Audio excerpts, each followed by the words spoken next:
भारतीय संस्कृति, रंगों का संगम, भावों का समंदर, इतिहास की गाथा, परंपराओं की ज्वाला और धरोहर का अथाह सागर है। हमारी संस्कृति देश की सॉफ्ट पावर का सबसे मजबूत हस्ताक्षर है। योग, आयुर्वेद, भारतीय दर्शन, साहित्य, कला और संगीत जैसे अनेक क्षेत्रों में भारत की अमूल्य देन ने पूरे विश्व को प्रभावित किया है। इंदिरा गांधी राष्ट्रीय कला केंद्र भारत की इस समृद्ध संस्कृति को दुनिया के सामने लाने का प्रयास कर रहा है।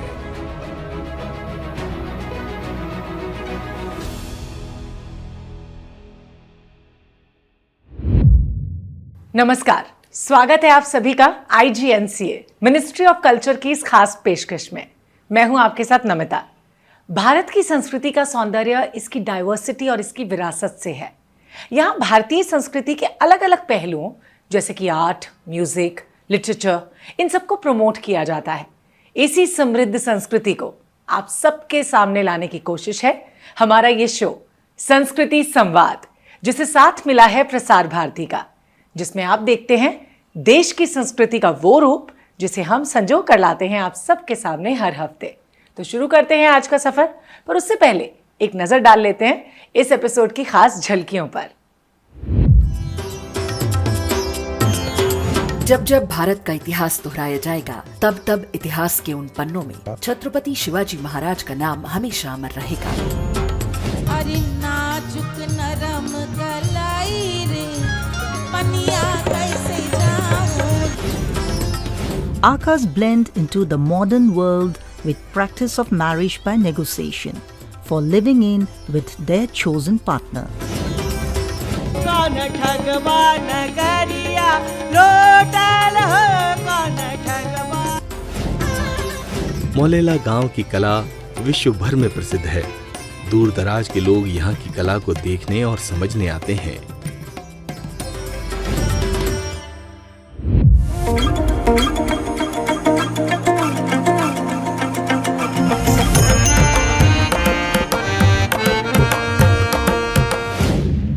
भारत में कला सिर्फ गैलरियों और मंचों तक ही सीमित नहीं है, बल्कि ये हर व्यक्ति की रगों में बहती है। समृद्ध विरासत है जो इस देश को जैसे एक लय में बांधे रखती है। हम हर हफ्ते अपने शो में जाने माने आर्टिस्ट के performances, painting exhibitions, eminent scholars द्वारा किसी सब्जेक्ट पर talk show, important book launch, Bharat के महान विद्वानों की याद में मेमोरियल लेक्चर से आप सबको रूबरू करवाते हैं। तो चलिए आगे बढ़ने से पहले जल्दी से एक नजर डाल लेते हैं इस हफ्ते की सुर्खियों पर। योग एक प्राचीन भारतीय विद्या है जो शरीर, मन और आत्मा के संतुलन को प्राप्त करने का साधन है।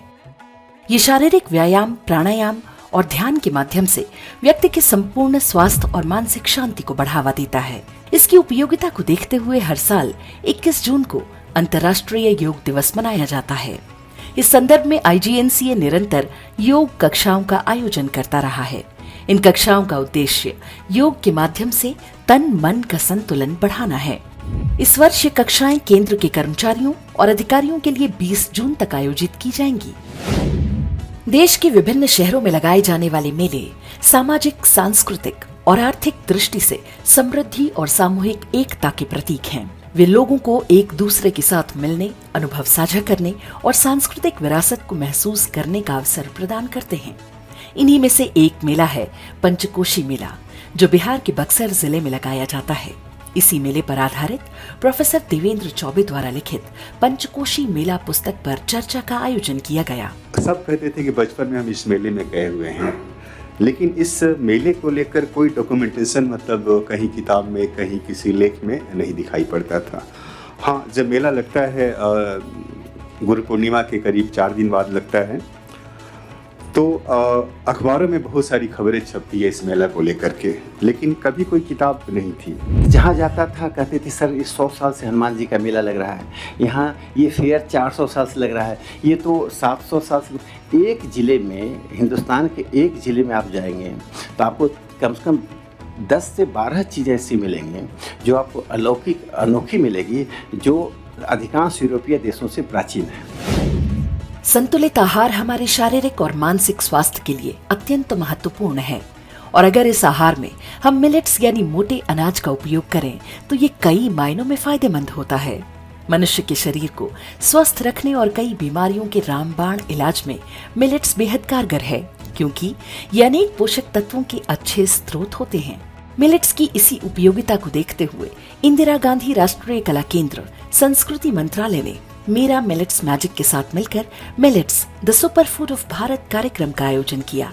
इस 1 दिवसीय कार्यक्रम के अंतर्गत 3 सत्रों में मिलेट की पोषकता, उसको लोकप्रिय बनाने के उपायों, मिलेट की विभिन्न रेसिपीज, इसकी विश्व स्तर पर मार्केटिंग समेत विविध पहलुओं पर चर्चा हुई। Today it has become rich man's food because the amount of nutrition, the dense nutritional value which millets can provide, compare it with any other food, compare it with any other cereal. Answer is no comparison.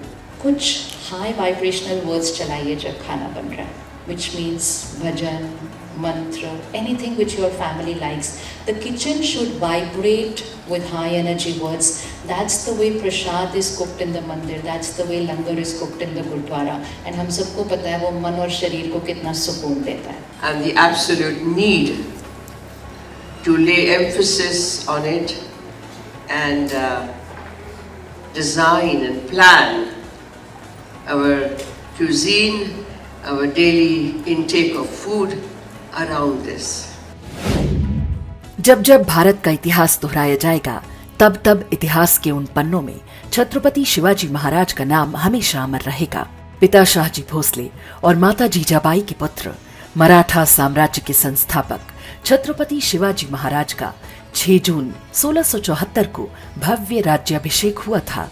इस वर्ष 6 जून को उनके राज्याभिषेक की 350वीं वर्षगांठ मनाई गई। इस संदर्भ में इंदिरा गांधी राष्ट्रीय कला केंद्र और राष्ट्रीय आधुनिक कला संग्रहालय की ओर से शिवाजी के जीवन पर आधारित 15 दिवसीय प्रदर्शनी का आयोजन किया जा रहा है। इस प्रदर्शनी का शुभारंभ संस्कृति मंत्रालय के सचिव गोविंद मोहन ने किया। इस प्रदर्शनी के माध्यम से छत्रपति शिवाजी महाराज की स्थायी विरासत को श्रद्धांजलि अर्पित की जा रही है। ये प्रदर्शनी दीपक कोरे के संग्रह का हिस्सा है। 4 दिसंबर को जब माननीय प्रधानमंत्री जी ने नौसेना दिवस के अवसर पर सिंधुदुर्ग में जाकर नौसेना के अधिकारियों के साथ चर्चा करते हुए ये कहा था कि छत्रपति शिवाजी दरअसल हमारे नौसेना के पहले प्रणेता और कमांडर थे, तो वो भी कोई अतिशयोक्ति नहीं है, क्योंकि भारत में जिस तरह से नौसेना की स्थापना या नौसेना का आविर्भाव हुआ है उसका भी पूरा श्रेय या बहुत कुछ श्रेय छत्रपति शिवाजी महाराज को जाता है। मुझे याद आता है सन 2017 में इस प्रदर्शनी का कुछ अंश हमने इंदिरा गांधी राष्ट्रीय कला केंद्र में प्रदर्शित किया था और इस प्रदर्शनी को दिखाने के लिए विशेष रूप से पद्म विभूषण शिव शाहिर बाबा साहब पुरंदरे स्वयं उपस्थित हुए थे। कि आने वाले समय में यह प्रदर्शनी दर्शकों को एक नए रूप में देखने को मिलेगा, जिससे इतिहास के उन प्रयासों को हम फिर से आने वाले जनरेशन में ले जाने के लिए सफल हो पाएंगे। There is no knowledge superior to music. इसीलिए संगीत को भारतीय संस्कृति की आत्मा भी कहा जाता है। ये बात वेदों और प्राचीन ग्रंथों में भी कही गई है। यहाँ संगीत अलग अलग क्षेत्रों, कम्युनिटीज और ट्रेडिशंस में भी शामिल है। भारत में संगीत शास्त्रीय, लोकगीतों और भजनों में दिखाई देता है। यही वजह है कि म्यूजिक फेस्टिवल्स का यहाँ पर जबरदस्त क्रेज रहता है और इन्हीं म्यूजिक फेस्टिवल्स में से हम आपको दिखाते हैं फेमस आर्टिस्ट की शानदार परफॉर्मेंसेस। तो आज के इस खास सेगमेंट में आपको दिखाएंगे मालिनी अवस्थी जी की गायकी। मालिनी अवस्थी जी की गायकी में तालों का तड़का है, भावुक अंतरे हैं और अद्भुत संगम भी। उनके गीत प्रेम, कुदरत और भक्ति के तमाम रंगों को उभारते हैं। इस दिग्गज कलाकार की आवाज परंपरा और मॉडर्निटी के बीच एक यात्रा पर ले जाती है। तो आइए आपको दिखाते हैं मालिनी अवस्थी जी की ये खास प्रस्तुति।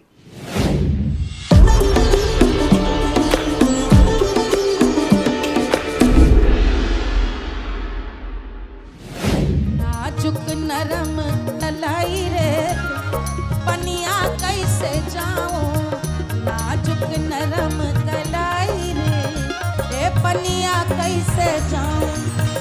अब भाई इतनी पतली कलाई है आप लोग को लगता होगा कि अतिरंजकता है, गानों में कुछ अतिरंजकता नहीं है। आज तो आपके घर में बोरिंग से पानी आता है, आरओ का पानी पी रहे हैं। पहले पनघट में जाना पड़ता था, घर घर या तो कुएं होते थे। अरे नाजुक नरम कलाई रे पनिया कैसे जाऊं, नाजुक नरम कलाई रे पनिया कैसे। अपने ससुर की मैं बहुत दुलारी,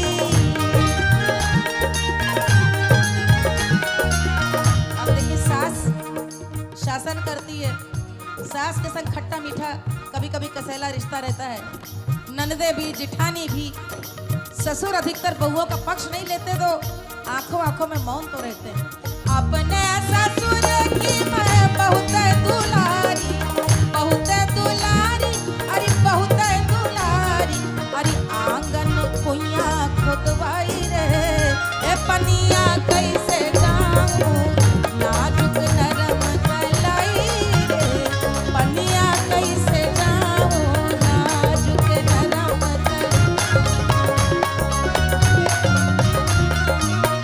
अपने देवर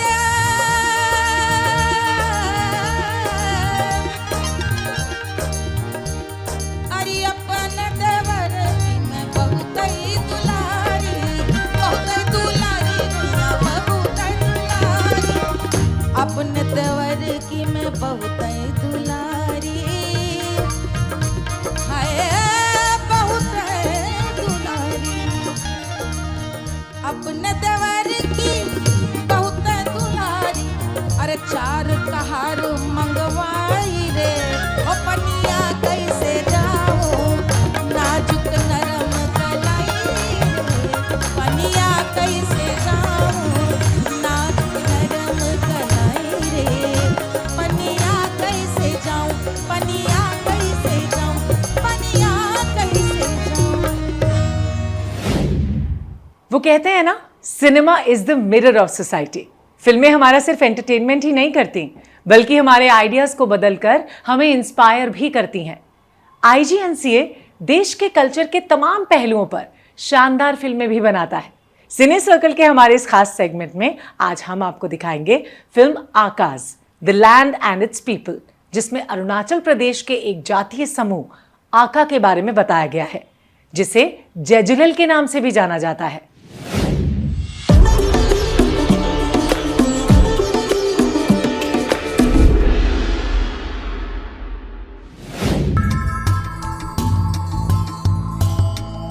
Tribus, the Latin word, defines India's unity in diversity within the 7 sister states of Northeast India, encompassing about 25 major tribes and many sub-tribes, most of which are traditionally rich in the modern world. History of this area is veiled in mystery. The Akas are a small tribal group inhabiting the sub-Himalayan regions of India towards the southern area of the Kameng district of Arunachal. The legend goes that they carry a lineage from Mahabharata, the Indian epic, claiming their ancestors living in Pratapgarh on the banks of the Giladhari river north of Vishwanath, and were ousted from there by Lord Krishna and Balram, thus migrating from plains to the hills due to this feud. Their marriage tradition is elaborate and goes on for many months. On knowledge of the son's preference, a negotiator is sent by the father to the girl's home. On mutual agreement, the knots in the string are tied, thus fixing a date based on the last knot for the marriage ceremony. The Bagha makes rules in consultation with the tribe in the village council, which is mainly threefold: judicial, administrative and developmental. Women are educated, seeking employment in various fields, transferring rights of their children to being sent to schools, irrespective of their gender. Women like her are made aware of their rights at self-help group meetings, one such conducted by their own political leader, Sang Dorji. an auspicious gathering drawing global attention to the mystical land of dawnlit mountains, Arunachal Pradesh. Celebrating festivals is a way of celebrating life in all its glory. Nechi Dao, meaning cleaning the village, is the biggest celebration of reverence of deities living in Nezi No, earth and the sky.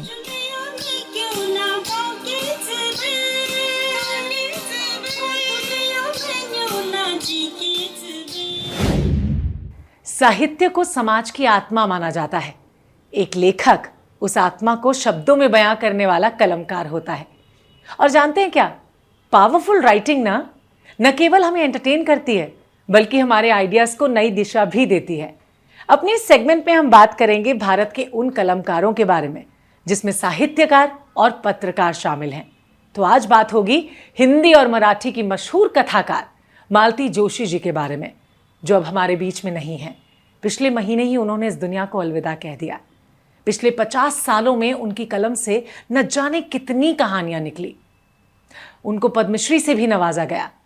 मालती जी को भावांजलि देने के लिए तमाम नामचीन लोग इकट्ठा हुए और उनके प्रिय भजनों के साथ लोगों ने उनको याद किया।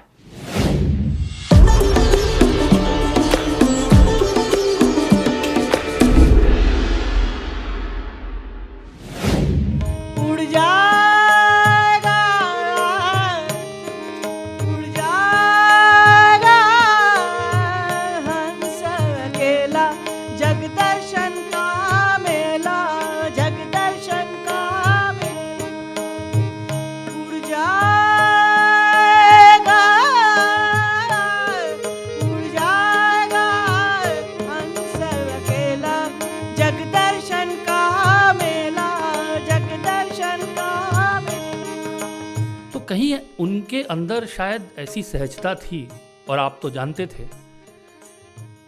कि आप जो थे वही रहे। और मैं तो माँ पर बहुत लिखता रहा हूँ। तारे ज़मीं पर का गीत आपने सुना ही है।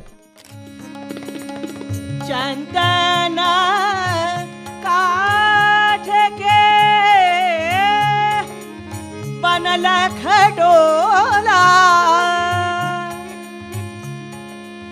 तापर दुल्हन दुल्हन सूतल हो कौन ठगवा नगरिया, लोटल हो कौन ठगवा नगरिया, लोटल हो कौन ठगवा। वो अपने अस्तित्व में भारतीय मनीषा, भारतीय चिंतन, भारतीय परिवेश, इन सब को साथ लेके वो जो कहानी लिख रही थी, वो कहानी कहानी नहीं है, वो नई कहानी भी नहीं है, वो भूखी पीढ़ी, शमशानी पीढ़ी, इन पीढ़ियों की भी कहानी नहीं है। वो कहानी जीवन की कहानी है। वे कहानी हमारे आसपास घटती हुई कहानी है, वो हमारे आसपास बढ़ती हुई कहानियाँ हैं। वो कहानियाँ ऐसी हैं जो आपके हृदय में बैठ जाती हैं। आगे आगे राम चलत है, आगे आगे राम चलत है, पीछे लक्ष्मण भाई, पीछे लक्ष्मण भाई, जिनके पीछे चलत जानकी, जिनके पीछे चलत जानकी, विपत सही ना जाए मुझे रघुबर की सुध गाई, रघुबर की सुध गाई। मातृत्व और पतित्व दो ऐसे बिंदु हैं जिनके इर्द गिर्द मालती जोशी जी का रचना संसार बुना गया है। और उन्होंने कहीं कहा भी है कि परिवार मेरी प्राथमिकता रही, इसलिए घरेलू जीवन की कहानियां वो लिखती हैं।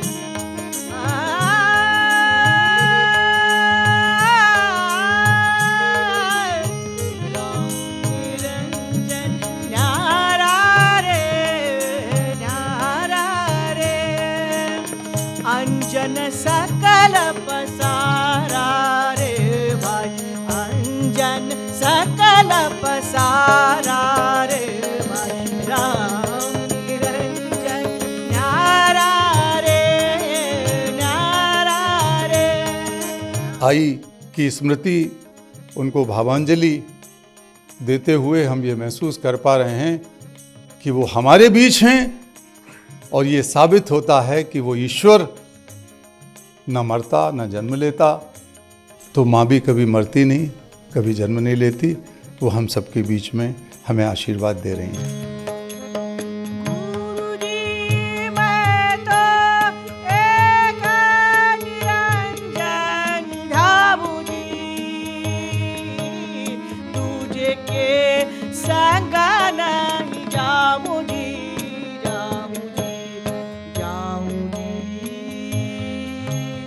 पेन से लिखने वाली महिला आज एआई के ज़माने तक भी आई और उसके साथ में अपडेटेड भी थी। तो मुझे कभी ऐसा लगा नहीं कि वो कभी हमसे डिस्कनेक्टेड थी या मेरे मित्रों से डिस्कनेक्टेड रहती थी या किसी भी जनरेशन से वो डिस्कनेक्टेड थी। गा रही हूँ मैं यहाँ, क्या सुन रही हो तुम कहीं पर? तान मेरी पीर भीगी, स्वर व्यथा में ही सने हैं। एक मीठी कसक लेकर गीत ये मेरे बने हैं। गा रही हूँ या न जाने, रो रही मैं आह भर भर।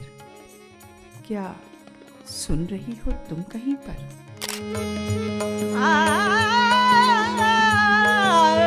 सब भगतन का कारज कीना, कारज कीना, सोई प्रभु रे मैं पाया जी, पाया जी, सोई प्रभु रे मैं पाया जी, पाया जी। मीरा बिरहणी शीतल होई, मीरा बिरहणी शीतल होई, दुख द्वंदूर नसाया जी, नसाया जी, मारा बोल किया करवाया जी, आया जी, आया। माँ से बढ़कर कोई शब्द, कोई उपाधि, कोई विशेषण बना ही नहीं इस दुनिया में। इसलिए माँ से मुबारक, माँ से मुकम्मिल, माँ से उज्जवल, माँ से मंगल दूसरा कोई नहीं। आपकी, आपकी और हाँ आपकी माँ की तरह दुनिया की सबसे प्यारी, सबसे न्यारी मेरी माँ है, क्योंकि वो मेरी माँ है।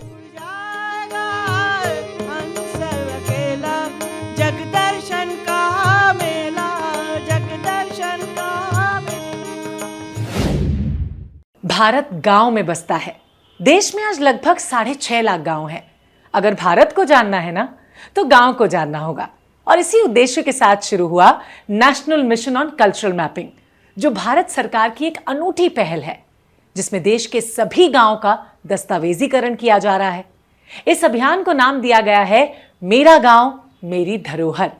अपने इस खास सेगमेंट में हम आपको दिखाते हैं भारत के किसी एक गांव की अनोखी संस्कृति और वहां की विशेष लोक कला।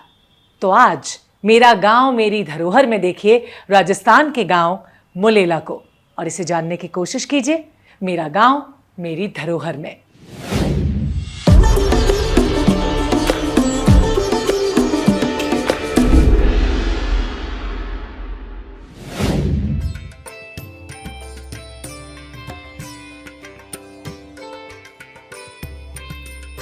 मोलेला मीना और भील कबीलों द्वारा बसाया गया यह पौराणिक गांव अपने टेराकोटा की मूर्तियों और स्वादिष्ट दाल बाटी चूरमे के लिए जाना जाता है।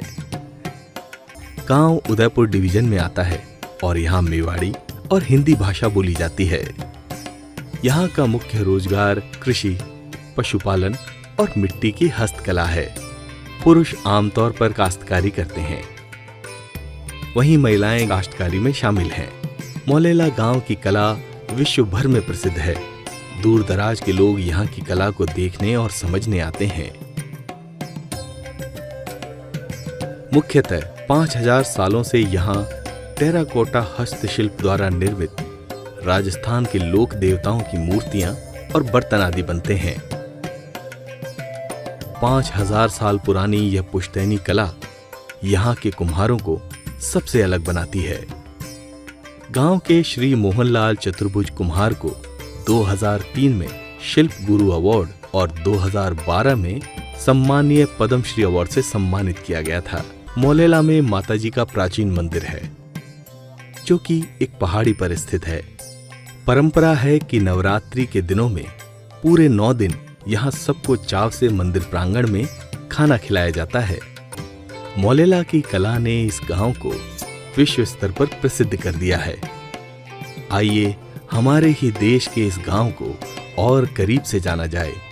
यहाँ के मिट्टी के बर्तन बनाने वाले हाथों की रोटी का स्वाद लिया जाए।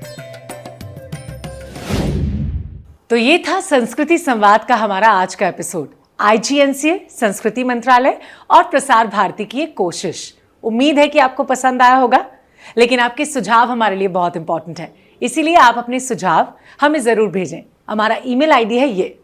आपसे फिर मुलाकात होगी अगले हफ्ते प्रसार भारती के इसी प्लेटफॉर्म पर IGNC के इस स्पेशल प्रोग्राम संस्कृति संवाद में, जो आपको रूबरू करवाएगा भारत की विशाल संस्कृति से।